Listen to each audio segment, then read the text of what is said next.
Assalomu alaykum hammaga, kanalimga xush kelibsiz. Bugun sizlar bilan kichik safarga chiqamiz. Ya'ni Toshkentdan Andijonga. Andijonga bormaganimga ancha bo'lgandi va nihoyat ketyapmiz. Bismillah deb yo'lga chiqdik. Sizlar bilan bo'lishmoqchiman. Ozgina videolar olgandim. Marhamat, bu Qamchiq dovoni. Perival. Bu yerdan qancha o'tmasam har doim mazza qilaman. Toza havo, chiroyli tabiat. Allohning yaratganlariga subhanalloh demasdan iloji yo'q. Juda ham go'zal manzara. Albatta kelishinglarni maslahat beraman. Ko'ringlar. Baribir kamera yetkazib bera olmaydi. O'z ko'zi bilan ko'rgan boshqa bu tabiatni.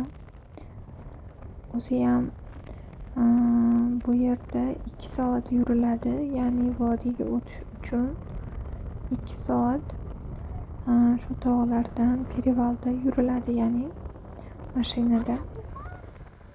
Shunaqa atrofda bemalol to'yib, toza havoda nafas olib, mazza qilib, chiroyli tabiatni tomosha qilib ketishingiz mumkin. Biz ham shunaqa qildik. Bolalar xursand, juda ham yaxshi ko'rishadi Perivalni bolalarim. Tushdik biroz, videolarga oldik, rasmlarga tushdik va yo'ldan shunaqa qurtob, bizda Andijonda qurtob deyiladi, toshkentliklar qurt deydi. Shunaqa oldik, semechka oldik. Chaqib yeb ketish uchun yo'lda, ya'ni va qornimiz ochganini his qilgan holda shashlik yeyish uchun tushdik. Tog'da shashlik umuman boshqacha ketadi.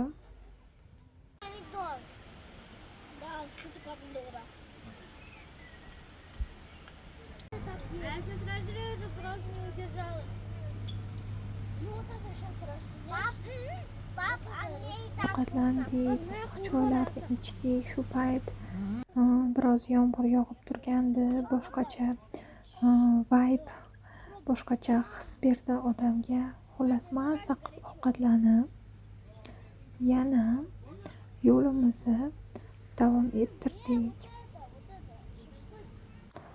Bu уже Qo'qonga kirib keldik mana. Qo'qon o'zini shirin, mazali patirlari bilan mashhur. Albatta uyga ketishda doim patir olamiz. Mana o'sha Andijon Farg'ona yo'li. Bu esa Andijonga kirib kelish posti. Va nihoyat biz yetib keldik. Ura! Bu yerda menda boshqacha hissiyot, albatta. Baribir o'zingni tug'ilib o'sgan joying boshqacha bo'ladi odamga. Qadrli demoqchiman. O'zi ham bir yilda doim kelishga harakat qilaman. Bu safar 8 oyda keldim. Shunaqa andijonliklar bo'lsa, kommentlarda yozib qo'yinglar. Bormi? Menda andijonlik qizlar, ayollar, andijonliklar bo'lmaganlarga ozgina bo'lsa ham sizlarga videolar oldim.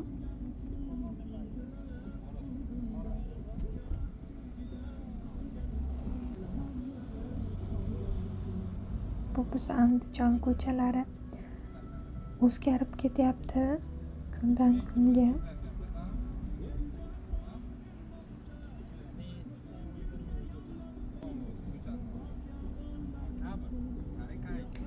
O'sha mana uyimizga oz qoldi.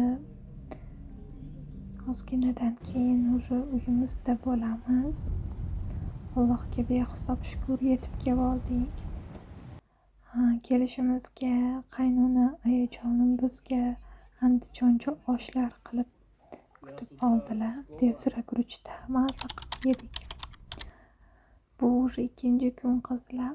Hozir Qirg'izistonga ketyapmiz. Andijonga kelganimizga 3 kun bo'ldi. 3 kun dam oldik. Onamni ko'rishga bordim va endi Meni qaynona ayajonimni opalari bor. O'shda O'zgan shahrida yashaydi. Ular albatta o'zbek. Birsiylar O'shda, O'zganda o'zbeklar yashaydi. Qirg'izistonda ya'ni. Shu yerga yo'l oldik. Postda chegarada ya'ni video olish mumkin emas. Ikkalasida ham O'zbekiston, Qirg'iziston tarafda ham. Shunga ololmadim. Уже mana O'zganga yetib keldik. Bu O'zgan bozori. Mana bizni shunaqa chiroyli qilib mehmon qilishdi, kutib olishdi. Asladan ozgina hovli vibe videolar oldim. Qaranglar, bu yerda gullar, har xil mevalar, anor, nok, olmalar bor edi. Bolalar mazza qilib o'zlari o'sib yeyishdi. O'zi daraxtdan o'sib yeyish boshqacha albatta. Biz Andijonda ham hovlida yashardik. Toshkentga kelib endi hozir ko'p qavatli uylarda turibmiz. Bolalarim boshida o'rganisha olmadi, chunki bizda ham Andijonda hovlida mevalarimiz bo'lardi. Hovlimiz to'g'ri katta emasdi. 5 sotxli hovli edi, lekin mevalarimiz bor edi. O'zi uzib yeyishda sog'inishgan ekan bolalarim mazza qilib. Shunaqa огородdan bodring, mevalar uzib mazza qilib yeyishdi. Keyin bizni xolajon shunaqa baliqxo'rlikka olib bordi. Mazza qilib baliqlar yedik. O'zlari ko'zingiz oldida tutib baliqni shunaqa chiroyli qilib qovurib pishirib berisharkan. Va mana aylandik O'zgan shahrini. Bu уже tepadan ko'rinishi. Mana bu yerda soy oqar ekan. Nimagadir hozir suvi kam ekan. Mana O'zganda tepadan ko'rinishi. Aytgancha qirg'izistonliklar, o'zganliklar bo'lsa kommentda yozinglar. Bormi? Mana shunaqa mazza qilib aylandik. Havosi toza, mazza.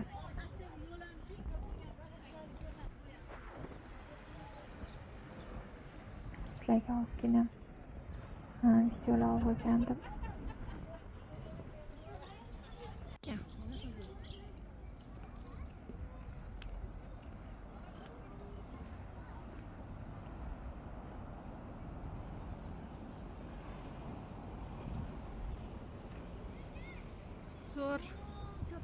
Judayam chiroyli, judayam menga yoqdi. Mazza qilib mehmon bo'ldik, aylandik.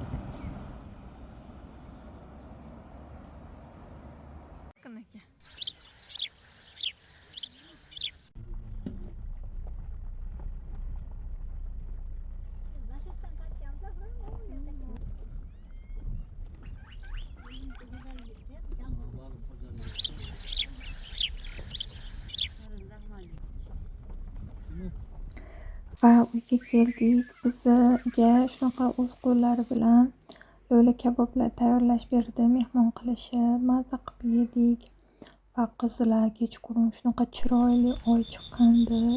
Nimaga shaharda shunaqa ko'rinmaydi? Mana oldim. Shunaqa ham chiroyli edi.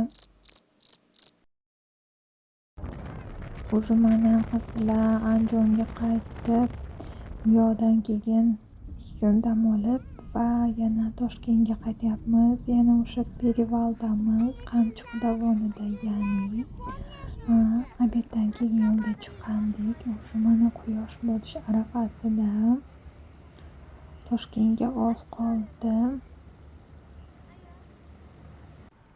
Va nihoyat Allohga shukr yetib keldik qizlar uyimizga. Bilasizlar, produktlarimiz yo'q edi, chunki uyda 15 kundan beri yo'qmiz. Va kartinka qo'ldan zakaz qildim. Уже bu ertasi kuni kompot solib qo'ydim bolalarga. Va buni keyin o'chirganimdan keyin apelsin bilan yadan solaman. Salat qilmoqchi bo'ldim bu yerda. Bu yerda mana krabovoy palochkada qilmoqchi edim. Nimagadir bolalarim buni yoqtirishmadi, yechni xohlashmadi. Va xo'p deb o'zgartirish kiritib, voila, krutinka soldim o'rniga. buyam yaxshi chiqdi. O'zi issiqda bunaqa mayonezli salatlar uncha ketmaydi. Nimagadir bolalarim sog'inib qolibdi. Olivia qilib bering degandi qizim. Oliviyani o'rniga shunaqa salat qilib berdim. Sizlar ham tayyorlab ko'ringlar. To'yimli bo'ladi, mazali bo'ladi. Oddiy bu yerda tuxum, grudin, qaynatilgan guruch, kukuruz va ozgina bodring. Mana maza qilib salatlarni yeb oldik. Judayam to'yimli bo'ldi. Va menda shunaqa slonli testam bor edi uyda. Internetda bitta retsept ko'rgandim. Shuni hozir qilib ko'rmoqchiman. Shunaqa tayyor xamirni olib, ichiga maydalangan yong'oq, tvorog, ozgina shakar aralashtirib solamiz. Nachinkasiga, ya'ni shunaqa uchburchak qilib kesib olamiz va как rogalik qilib o'raymiz. To'g'ri, u yerda xamir dro'jali xamir edi, menda oddiy somsa slonli xamir bo'lgani uchun uncha men ko'rgan videodaqa ishib chiqmadi prям. Mazali bo'ldi. Qizlar albatta tayyorlab ko'ringlar. Hozir issiqda o'zingizlarni qiynab xamir olib yurishni keragi yo'q. Shunaqa tayyor xamirlar bor. Allohga shukr. Hozirgi paytda sharoitlarda yaxshi, ayollarga oson. Mana shunaqa qilib ichiga nachinkalarni solamiz va duxovkaga jo'natamiz. Yarim soatda pishib chiqadi. Уже mana tayyor. Endi buni alohida idishga solib, ustiga menda bori sgushonka edi. U ko'rgan retseptimda ustiga shokolad quyishgandi. Menda afsuski shokoladim yo'q. Shunga issiq paytida sgushonkadan foydalanib, shunaqa ustiga qo'yib chiqdim. Erib, taglarigacha o'tadi. Issig'ida qo'ysanglar, ya'ni sgushonkani. Mazali bo'ldi. Bir pasta choylar bilan bolalarim yeb olishdi. Kofelar bilan ham zo'r ketarkan. Xo'jayinlarga ham yoqadi. Albatta qilib ko'ringlar. Menga ketkazgan vaqtinglarga rozi bo'linglar.